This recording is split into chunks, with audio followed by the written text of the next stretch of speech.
वेद व्यास जी महाराज की जय हो। सुखदेव जी महाराज की जय हो। गौ माता की जय हो। सत्य सनातन धर्म की जय हो। ओम नमः पार्वती पते हर हर महादेव शंभो। शंभो। परम दयालु परम कृपालु पतित पावन दीनानाथ भगवान के पावन चरणों में प्रणाम करते हुए त्रिलोक वंदनिया गौ माता के चरणों में प्रणाम करते हुए व्यासपीठ पीठासीन हमारे सका बाल संत श्री भोले बाबा जी के चरणों में प्रणाम करते हुए एवं हमारे कृष्णदास जी महाराज के नाम में प्रणाम करते हुए एवं मंचस्थ सभी संतों का प्रणाम करते हुए आप दूर दराज से पधारे हुए सभी हरि भक्तों का माता बहना भैया का हृदय से अभिवादन करते हुए बड़ा ही सौभाग्य की बात है, बड़ी ही हर्ष की बात है कि आज हमारे श्री हरि गौ सेवा संस्था जेतासर में श्रीमद् भागवत कथा चल रही है। बाल संत श्री भोले बाबा जी की मुख से और इस गौशाला के पावन प्रांगण में ऐसी पवित्र जगह जो कहते भी हैं घर में जप करने से भजन करने से 1 गुना फल मिलता है, लेकिन मंदिर में जाकर के भजन करते हैं तो 100 गुना फल मिलता है। और गौशाला में जाकर के भजन कीर्तन सत्संग जप किया जाए तो हजारों गुना फल मिलता है। तो ऐसी पावन पवित्र भूमि गौशाला की श्री हरि गौशाला संस्था की, जहाँ आप और हम सभी बैठ कर सत्संग सुनने का कथा सुनने का सौभाग्य मिला है। सौभाग्य कहिए जी, क्यों कि 1.5 साल से दुर्भाग्य था। कथा भी बार बार नहीं मिलती है। एक बाबा जी कहते हैं और हर संत यही कहते हैं, एक दुआ आप सभी को भी याद है, संत समागम हरि कथा तुलसी दुर्लभ दोए सुत धारा और लक्ष्मी पापी के भी होए। तो इतना दिन तो हम वर्षों से सुन रहे थे, सुना रहे थे, लेकिन प्यारे सजनों ये 1.5 साल का समय ऐसा आया जो देखने को और अनुभव करने को मिल गया।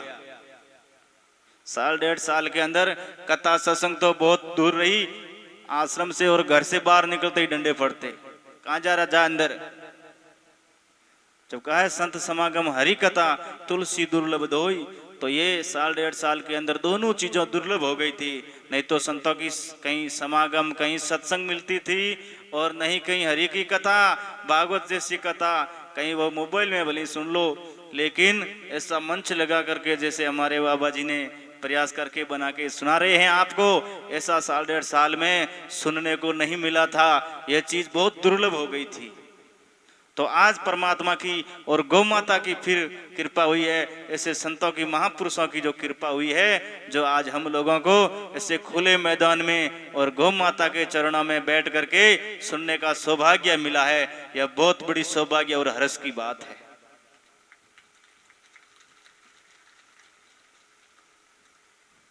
और कथा सुनने का अधिकारी कौन है?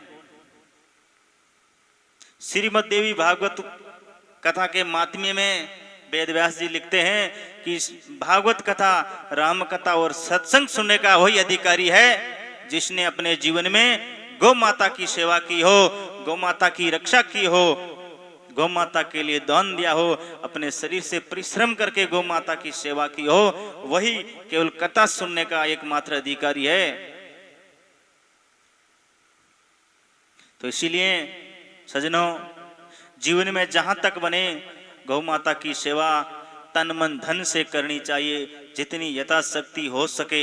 ये नहीं कि उन्होंने 1 लाख दिए तो मैं भी 1 लाख दूं, उनकी 1 लाख की शक्ति है, 1 लाख दिए, आपको 1 रुपया देने की शक्ति है तो आप 1 रुपया भी दीजिए। अरे कुछ भी नहीं हो सकता तो कम से कम अपने भगवान ने ये 2 हाथ दिए, 2 पैर दिए है, इससे चल करके गौशाला में जा करके इनसे सेवा कीजिए, गौ माता तो इनसे ही प्रसन्न हो जाएगी। कभी किसी के धन साथ में नहीं चलता। धन से किया हुआ धर्म साथ में चलेगा, वो परलोक में काम आएगा, धन यहीं रह जाएगा। लेकिन धन से धर्म करोगे, धन से गौ माता की सेवा करोगे तो वो सेवा का पुण्य बनेगा आपका, वो पुण्य परलोक में साथ चलेगा। धन लगा करके कहीं तीर्थ में जाओगे, उसका पुण्य बनेगा, वो साथ चलेगा। कथा सुनोगे तीर्थ में जा करके तो वो पुण्य आपके साथ चलेगा। लेकिन पैसों की चाहे तिजोरी भर के और उसके ऊपर आपको लाश लेटा दी जाएंगे, फिर भी वो साथ नहीं चलने वाला। लेकिन धर्म क्या है, धन से धर्म की आवाज साथ चलेगा, धन कभी नहीं साथ चलेगा। धर्म पत्नी किसी की साथ नहीं चलेगी, लेकिन धर्म पत्नी के साथ रह करके जो धर्म कर्म किया है वो धर्म साथ चलेगा परलोक में। पुत्र किसी का साथ नहीं चलता, लेकिन पुत्र के साथ किया हुआ जो धर्म है वही परलोक में साथ चलने वाला है।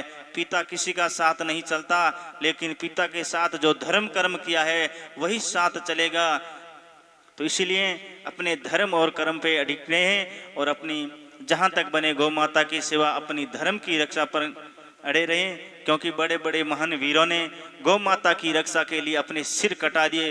गोगा जी, पाबू जी, मेहो जी, अड़बू जी, रामदेव जी, तेजा जी, अन्य अन्य हमारे लोक देवता इस राजस्थान की मरुभूमि पर सूरमा हुए, जिन्होंने अपनी गौ रक्षा के लिए, अपनी गाय की रक्षा के लिए अपने प्राण तक त्याग दिए। अपने शादी होते फेरों को छोड़ करके प्यारी पत्नी को गौ माता के लिए काम आ गए। तो ऐसे महान पुरुषों ने इस भूमि पर अपने लिए गौ माता की रक्षा करके अपने लिए गौ माता छोड़ी है, कल्याण करने के लिए, बेतरणी पार करने के लिए। तो हमें भी चाहिए कि उन महापुरुषों की ये छोटी भी बदौलत को हम भी रक्षा करके आगे तक हमारी आने वाली पीढ़ियों तक जीवित रखें। इन्हीं शब्दों के साथ में भागवत कथा के बीच में ज़्यादा समय नहीं लेता हुआ अपनी वाणी को विराम देता हूँ। हरिओम तत्सत। और पुनः एक बार हमारे मित्र बाल संत भोले बाबा जी को बहुत बहुत धन्यवाद देता हूँ, जिन्होंने 3-4 गौशाला का संचालन कर और जन जन के हृदय में गौ माता की प्रेरणा करके सबको जागृत किया है गौ माता की सेवा के लिए। ऐसे महान संत विभूतियों को मैं बार बार नतमस्तक होते प्रणाम देता हूँ। हरिओम तत्सत। और आप सभी को बहुत बहुत साधुवाद, आशीर्वाद।